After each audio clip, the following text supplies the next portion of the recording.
Hello my loves. People think I'm spamming them on here and I'm completely not. This video is intended to go on YouTube because I've got 2 TikToks and this one's becoming an EastEnders related one. Anyway, let's get to the point. Lindsay Lohan. I've already done Anna Nicole and Doja Cat, and now I want to talk about Lindsay Lohan's birth chart because I thought she'd be an interesting person to do. I hope you all did your new moon intentions and what you have manifested and what you wish for, it will come true. So this is Lindsay's chart, and what amazed me is she's got like 2 grand trines, which often like bad things can happen with a grand trine. It can make you very persuasive, powerful. Cult leaders can have things like that. In a 5-1, it can be very dangerous in that sense of like leading others astray.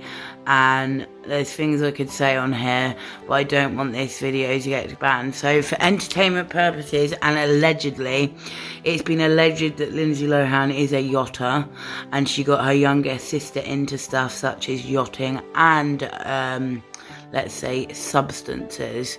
So what I want to look at is the 3rd house. The 3rd house is ruled by Gemini, not on her chart, but just in generally. And her Venus is in there, I see, is in the 3rd house. And Venus is all about charm, beauty, your aesthetics, your looks, how you are. And she does have a very Gemini-like personality. And her Venus is in Leo, and it's going to be amplified in that in the 3rd house of Gemini. So it's going to have Gemini and Leo traits. And yeah, so her charm and wit comes from her communication, how she acts, how she is around people, short journeys, you know, put it like this, like how she meets friends and networks quite a lot.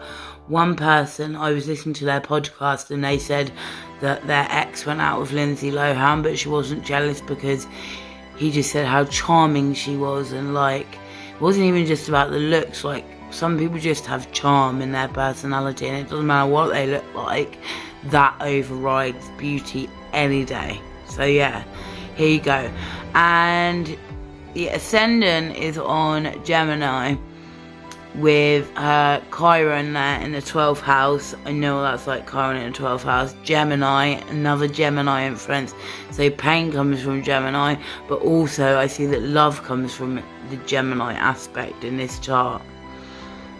She's also got Uranus in the 6th house along with Saturn. Lessons, hard lessons, and Uranus there, unpredictable. And let's see, ruled by Sagittarius. So her health problems could be to do with now you want to look at Jupiter as well with that. So it's in the sign of Pisces, it's a sign of rulership in ancient astrology. Yes, it was a traditional ruler, as well as it being for the addiction issues that are going to be strong. And midheaven there is in the public eye, how you rule to the public. So that's funny. It's in Pisces, the midheaven, and that is how she appears to the public. And add it a bit of a mess, but lovable, that manic pixiness to her. The popularity, the water signness, the emotionalness. And another thing with the 3rd house being in Venus being in the 3rd house, the way she talks is very an unusual voice. It's very beautiful and it's very charming. But yeah, it's interesting how the midheaven has got the Jupiter there, and then it's enhanced, and Pisces rules addiction also. So the charts never lie, guys. The charts never lie. She's got many retrogrades in her chart. I'm going to show you. So then we're going to look at them. She's got many retrogrades in her chart, and she's got Sun in Cancer, 10 degrees, so it's going to have some Capricorn traits. Moon in Taurus is meant to be the most comfortable sign the moon fills out, so she's quite at ease with herself, as we see.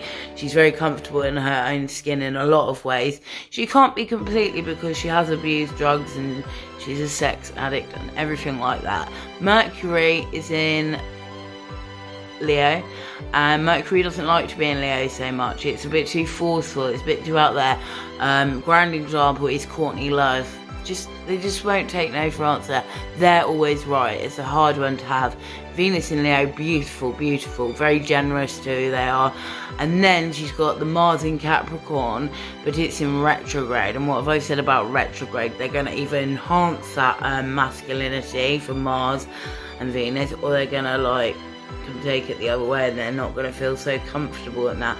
See, Mars likes to be in Capricorn because Capricorn gets things done, and it's going to get them done quite well. But having that retrograde is going to maybe, I'll look into this one a bit deeper and go into that and have a look more into the chart. But this is just a general reading. Jupiter in Pisces, like I just said, with the midheaven in Pisces, and Jupiter being in its sign of rulership of Pisces, she's really going to suffer. So it's enhancing on a midheaven, so it's like the public eye is it's just going to be really enhanced of how people see her. It's going to expand on that, and she is really loved by her fans. She's got diehard fans, and they call her, Paris and Britney, the Holy Trinity of the 2000s, and I'd agree. Saturn in retrograde, I got this placement myself, and I'm going to say it gives you a weird relationship with her dad. Well, we all know Michael Lohan was all about the money. Same with her mum, really. She partied with her mum. She didn't have the best parents, you know. This girl, they would have sold anything for her. They wanted to get her in a conservatorship. It was just ridiculous. So they're either going to have an absentee father, a narcissistic father, or father who wasn't even there. So I feel her pain there. And then she's got Uranus in Sag along with the Saturn in Sag.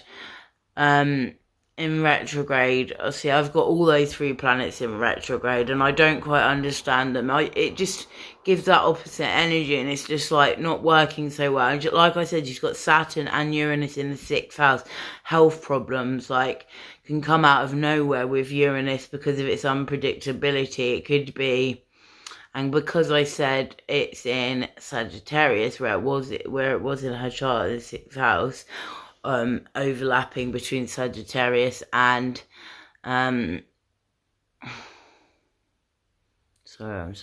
Libra. It's going to be problems around like the kidneys and things like that. I don't know. Can anyone tell me if she's had problems with her kidneys, her glutes, anything around like the hip area?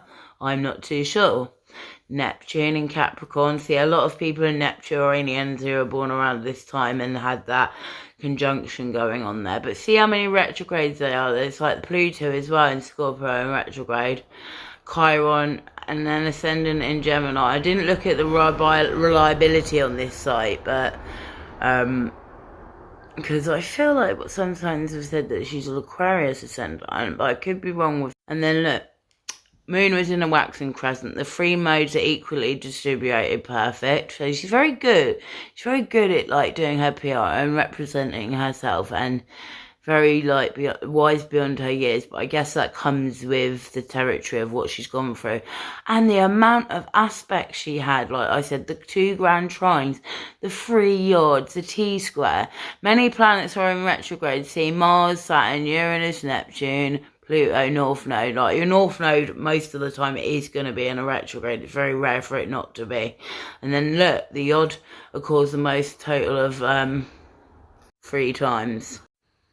And then this is a really good site you want to look at your chart and explain things. But like I said, when I do them, I'm still learning, obviously. Of course I'm still learning, but I don't want people to think that I am trying to con them. So I'm going to just keep doing videos like this. But if you want to go to my YouTube channel, it's Cherry Bell on there, you will find me. And I'm going to put these videos up on here. I'm going to record them on here, keep a few up, but delete most of them because it's my EastEnders channel. So thank you. That was the chart of Lindsay.